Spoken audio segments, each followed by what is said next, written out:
मैं आप कोई ऐसा शख्स जो सच को सच कहता है, जो झूठ को झूठ कहता है, वो पसंद नहीं आएगा। इसको बासत अली पसंद नहीं आएगा।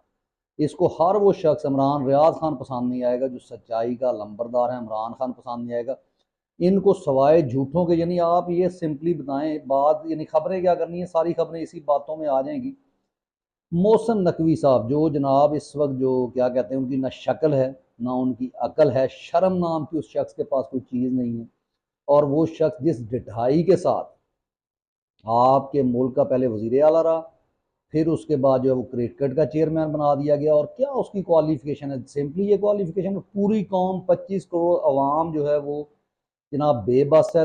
बेबसी और लाचारी की तस्वीर है। मैं सच बोल कर कहता हूँ कि इस वक्त अगर उनके ऊपर कोई कदगन ना लगाई जाए तो वो इस हद तक चाहेंगे कि आप आसम मुनीर के कीमे कर दें, उसका कीमा बना दें, तो लोग इस पे भी खुश हैं। लोग कहते हैं उसको मौत आ जाए।